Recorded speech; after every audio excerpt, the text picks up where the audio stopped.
Gracias, Annelise. Así es, pues bueno, esta humanidad y esta sociedad debería besarse más en lugar de pelear tanto.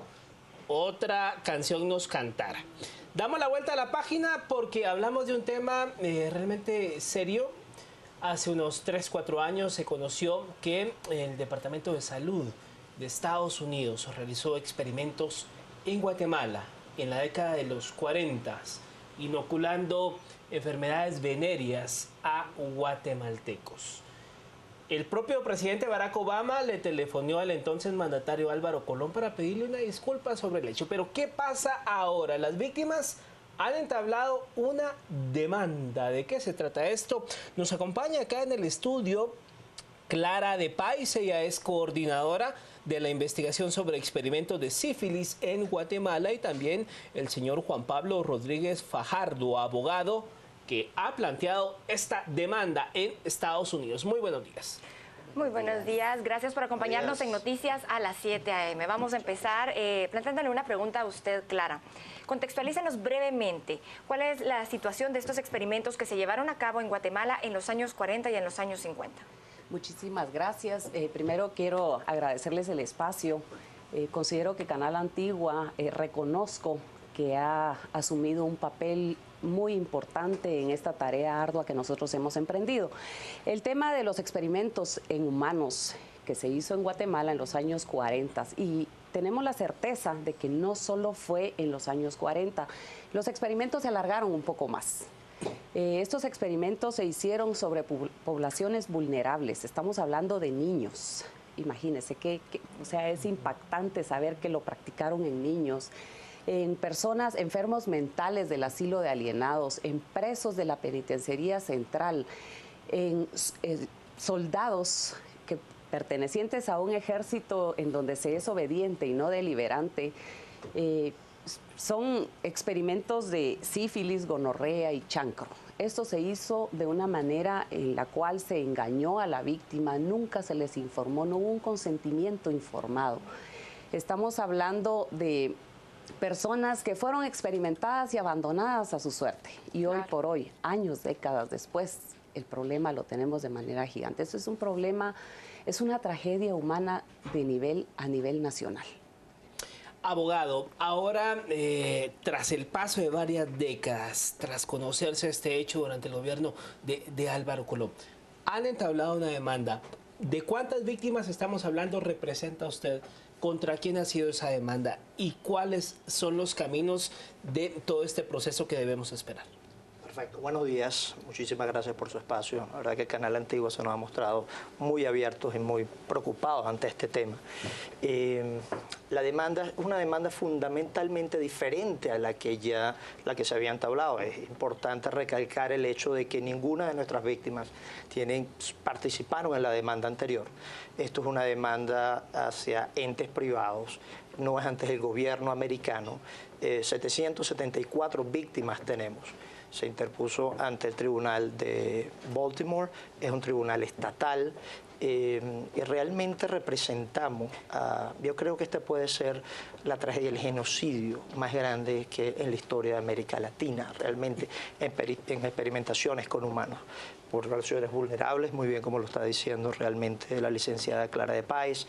Realmente ha sido una tragedia lo que ha ocurrido, pero yo creo que en cuanto a la demanda anterior y esta demanda, la diferencia fundamental es la siguiente, y yo quiero que le quede claro a Latinoamérica, sobre todo a Guatemala. Cuando la gente dice los experimentos que hicieron los Estados Unidos, el gobierno de Estados Unidos no. El gobierno de Estados Unidos, el rol de ellos era funding, era pagar, eso era. Ellos pagan para muchas causas, esta era una de ellas. Son 3 compañías, una de ellas Johns Hopkins University y hospitales del sistema de salud de Johns Hopkins, que a principios del siglo pasado era el sistema de salud, digamos, los número 1 en el mundo en las enfermedades, lo que el equivalente hoy del cáncer. Entonces era muy interesante para ellos hacer esto. Los otros, Rockefeller vio que no solamente energía y petróleo, Standard Oil, era algo interesante, sino inmediatamente volteó a salud y lo hicieron en conjunto con Johns Hopkins, el sistema hospitalario Johns Hopkins porque vieron que eran los pioneros en la historia en esto, en lo que era el research, lo que era la investigación de este asunto, ¿no? Por parte de Squibb, Bristol Myers Squibb, pues ellos son los que dieron la penicilina cuando algo que no era comercialmente disponible, no estaba disponible, estaba en sus primeras etapas de experimentación, sobre todo con sífilis. No se sabía el efecto real de esto ni cómo probarlo. Entonces ellos muy convenientemente le dieron, miren, ellos también tenían gente en los paneles de estudio y le dieron la penicilina y se lo dieron a todas estas entidades, que por cierto es muy bonito cuando ellos dicen que somos non-profit, por lo menos nada más la universidad, como universidad le entran y salen $7 billones en el año 2013, cuando realmente ellos dicen ser non-profit, pero tienen a su disposición una gran cantidad de recursos. Cuando nosotros hablamos del sistema hospitalario de Johns Hopkins, correcto, ya el abogado de ellos se pronunció respecto a esta demanda y dice que la misma carece de fundamentos, claro, ya que fue el gobierno federal quien realizó este experimento y que muchos de los médicos ni siquiera sabían de qué se trataba, únicamente estaban siguiendo órdenes. ¿Qué opina usted respecto a eso? Es increíble, es increíble. Tú sabes que dicen que el papel aguanta todo, ¿verdad? Lo más interesante de esto es que nosotros tenemos en esta demanda, esto lleva un buen tiempo de investigación dentro de Estados Unidos, los archivos nacionales, los archivos de la nación americana. Nosotros tenemos la misma correspondencia de ellos. Estos son agentes pagados por ellos, por Hopkins, agentes pagados por Rockefeller, que estaban en sus nóminas, donde tenemos la correspondencia interna, donde te dicen cosas tan fácil como que nosotros nunca hubiéramos podido hacer esto en nuestro país. De ese tamaño. Ellos estaban claramente envueltos en esto, lo planificaron, la arquitectura, absolutamente todos estos experimentos fueron hechos por estos entes privados. Ahora, señora Páez, acá el abogado nos habla de un número de 700 y pico de víctimas. Quisiéramos saber, hablamos de enfermedades como sífilis, gonorrea, chancros. ¿Esto tuvo repercusión para los descendientes de estas personas? Absolutamente. Hoy por hoy tenemos identificadas 108 víctimas directas, digamos la raíz de personas que fueron inoculadas de manera directa. Generacionalmente esto ha tenido un impacto terrible. Hoy tenemos niños de 11 meses que da positivo sífilis. No hablemos de los daños que ha causado permanentemente una vida de sufrimiento, de dolor, con llagas expuestas, problemas de los huesos, deformaciones, malformaciones físicas. Le digo, hacer el trabajo de campo ha sido bastante doloroso, ha sido un peso muy fuerte para nosotros. Hemos platicado en el equipo de no haber sido que hemos adquirido un compromiso muy fuerte, el trabajo lo habríamos abandonado, claro, porque enfrentarnos, ser portadores de una mala noticia, llegar y decirle, mire, sus dolencias se deben a que usted desciende de una persona infectada de sífilis, de una persona infectada de gonorrea, y el impacto para las personas ha sido terrible. Tenemos, le digo, testimonios de personas jóvenes que dicen, ahora me explico por qué yo soy así, por qué toda mi familia está enferma. Tenemos familias completas enfermas, generaciones totalmente que se han visto afectadas por lo que se vivió en el país en los años 40 y muy posiblemente también en los años 50. Pero estamos hablando que aproximadamente 5.000 personas fueron víctimas de este experimento. Entonces, ¿por qué 700 personas son las que están planteando la demanda? Realmente las 774 personas, primero ha sido un trabajo de campo de investigación que con el grupo fantástico que tenemos. Con muchas dificultades. Con muchas dificultades, pero realmente un grupo de gente fantástica en la que lideriza la licenciada Clara, también está Pablo Werner, está Alejandra López y un sinfín de gente que nos ha apoyado y ha estado con nosotros durante todo este tiempo. No es fácil, nosotros hemos sido muy cuidadosos a la hora de llevar a alguien a una demanda de este tipo, de que sean las víctimas reales, de que sea la gente que lo sufrió, que las fechas concuerdan, que la enfermedad es latente, que realmente se les hicieron signos y síntomas. Primero, esto es un proceso en el cual se evalúa médicamente a la persona y basado en eso, pues entonces empiezan a calificar, tienen que mostrar cierta documentación. Nosotros lo analizamos muy bien, por eso son 774 hasta este momento. ¿Qué quiere decir de que haya más? Muy posible, tendremos más gente. Hubo personas que eran enfermas con discapacidades mentales. En este caso, ¿quién está planteando la demanda? ¿Es algún familiar Tiene un cercano? representante, Claro. sí, eso es jurídico. Eso es correcto, ellos tienen un representante en el cual, eso ya cuando llega a nivel de neurosífilis, que es la última etapa de la sífilis, que cabe destacar que es una enfermedad es un asesino silencioso. ¿Okay? Quisiera saber, estamos hablando acá de una demanda de acá para allá, pero si nos ubicamos en la década de los 40, ¿cómo esto se permite en Guatemala? O sea, ¿hay algún responsable a nivel guatemalteco de esto? Vea, es un tema bastante complicado porque esto se hizo de una manera oculta. Aquí incluso no podemos nosotros decir que se trató de una investigación científica. Pierde totalmente el sentido, el valor de ser científico cuando se hace no existe un protocolo. Un protocolo de investigación no existió y de alguna manera esto se les fue de las manos. Encontraron un paraíso en el cual ellos podían practicar, tenían el material humano y se refieren al material humano.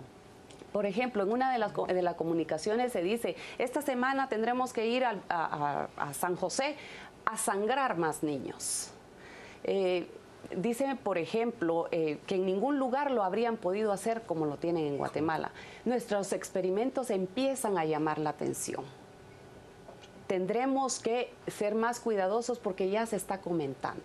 En especial en la Guardia de Honor se refieren a los soldados que ya entre ellos comentan por qué todos están infectados. Pero esto nos da indicios de que no hubo institucionalmente, no hay un esquema en el cual se diga Ministerio de Salud, ciertas autoridades. Por supuesto que sí hubo. ¿Y por qué Guatemala? Porque hay un médico que va a estudiar a los Estados Unidos y cuando se interrumpe y se descubre que están haciendo lo mismo en Estados Unidos, abortan allá las prácticas y se vienen para Guatemala a propuesta de este médico.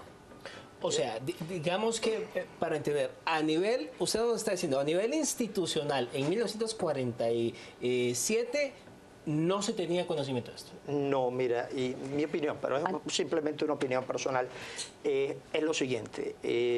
Era muy fácil, muy fácil en aquella época. Acuérdate que son 1940. Claro. No tenemos teléfonos, no tenemos básicamente nada.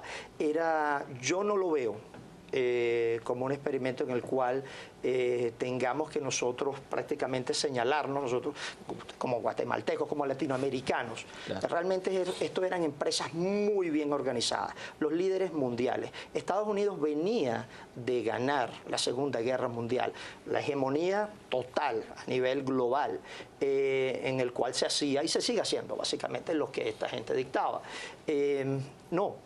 Yo creo, y esta es mi opinión, de que agarraron a ciertas personas y además que engañaban a la gente. No era una cosa, digamos, era un programa público. Ahorita hay un programa que lo enmascaramos como un programa de vacunación masiva, en el cual tú usas un ministerio, un sistema, una estructura. No, agarraron a 4 o 5 personeros acá y le dijeron, bueno, mire, usted tiene esta relación, doctor Funes fue uno de ellos, que además le hicieron un favor personal porque la esposa tuvo un envenenamiento por mercurio y tuvieron que agarrar a esta gente y llegar a Inglaterra y buscarle un medicamento que era muy complicado y con eso le quitaron realmente el envenenamiento. Era un antídoto que existe contra el mercurio. Ya por supuesto esa persona la ganaron y eso fue una persona clave aquí en Guatemala. Pero realmente ellos lo hacían escondidos, utilizaban su poder y su hegemonía para hacer estos experimentos, engañando niños, poblaciones vulnerables, gente del asilo alienado. Para mí eso es una de las cosas que es más fuerte, porque agarra gente que no tiene ni siquiera discernimiento mental y entonces experimentas con ellos. No los trataban o les daban poco tratamiento, veían cómo ellos se acababan. Y el transcurso de los niños es peor aún, porque hoy en día son adultos y les vemos sus vidas destruidas. Un solo detalle, esto es importante. Cuando esto pasa, cuando todos estos hechos están ocurriendo, es durante los juicios de Nuremberg. Es interesante. Estamos realmente ahorcando alemanes por sus crímenes, reales crímenes cometidos durante la Segunda Guerra Mundial. Cuando instituciones norteamericanas están haciendo exactamente lo mismo. Y no estamos hablando de cualquier institución, estamos hablando de la Fundación Rockefeller, está detrás. Estamos hablando del sistema de Johns Hopkins. Estamos hablando de que compañías farmacéuticas están dando el material. Hay gente que me dice, oye, ¿no tienes miedo de decirlo a los públicos? No, es la verdad. Y eso es así, son hechos comprobados, aquí están y son agentes. Simplemente con la ley de agencia de los Estados Unidos se comprueba exactamente que si tú le pagas a una persona por rendirte servicio, es un agente tuyo, no es un agente del gobierno. Tú estás pagando. Claro. Hablando siempre de Johns Hopkins, ellos ya dieron una declaración y catalogan como deplorable los experimentos que se hicieron en Guatemala. ¿Esto puede ayudar a que la demanda camine? Porque vemos que anteriormente las demandas pues han sido dejadas a un lado. Las demandas han sido dejadas a un lado por una razón bien especial. Ellos, la última demanda que se hizo contra el gobierno norteamericano. El gobierno norteamericano, convenientemente, bajo sus propias leyes, ellos son inmunes de lo que hace el gobierno americano fuera de Estados Unidos. O sea, el gobierno americano hace una cosa de esta fuera de Estados Unidos y ante sus propias cortes federales son exentos. Entonces, claro, es muy conveniente decir yo soy. Pero la declaración, en la declaración que ellos dieron que es deplorable, ¿esto llegará a ayudar a la demanda? Bueno, por supuesto. ¿Puede llegarse a utilizar como parte de uno de sus abogados dijo además que esto es más interesante, aunque no tiene mérito. Una demanda sin mérito.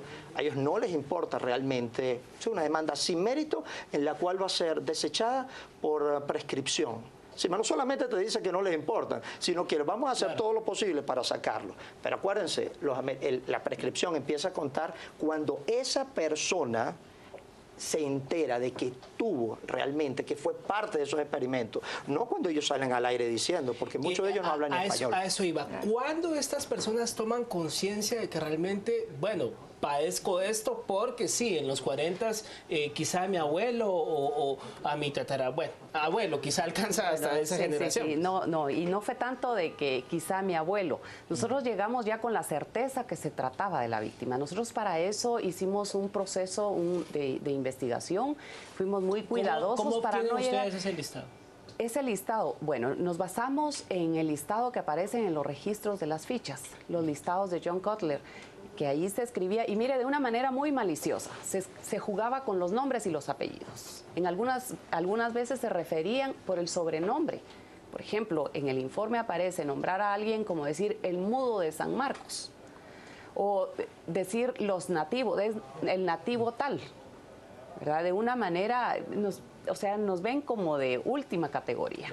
Y las poblaciones que tomaron, peor todavía. Entonces, nosotros ya con la certeza del nombre, de identificar quién era, ya en una tercera fase nosotros hacíamos conciencia en ellos de que ellos descendían por tales y tales razones y ellos eran portadores. Luego de eso, solo termino con esto, luego de eso se practicó un examen médico basado en el protocolo de la OPS sobre sífilis para determinar signos y síntomas de la víctima. Una vez encajaba en eso, íbamos por el laboratorio. Examen de laboratorio, acá estuvo el doctor Pablo Werner explicando un poco al respecto, que él fue el encargado de la parte médica, practicar diversos tipos de exámenes de laboratorio que hoy ya existen y que tienen un nivel de certeza bastante aceptable. Solo quería preguntarle si había referencia de algo parecido en alguna otra parte del mundo o esto es único. Esto es único. La manera como lo hicieron en Guatemala lo hace único. El nivel, cuando hablaba usted de los calificativos que se le daban, experimentos inmorales, experimentos nazistoides, los experimentos del diablo, ustedes pueden consultar en internet todos los calificativos que se le dio, porque de veras el mundo entero abrió los ojos ante esto, ha conmovido a millones de personas. Claro. Hoy por hoy, al presentar la demanda, nos han llamado de todos los países. Eso es correcto. Y solidarizándose con Guatemala. Yo creo que es el momento en el cual Guatemala lo sepa y también pueda solidarizarse, porque esto es una causa de América Latina. Bueno, agradecemos muchísimo su participación en Noticias a las 7 a.m. Este espacio está abierto y, muchísimas por supuesto, gracias. nos solidarizamos también con esta situación que está viviendo nuestro país, que nos golpea directamente a todos los guatemaltecos. Vamos ahora a una pausa, quédese con nosotros. Al volver tendremos más información para usted.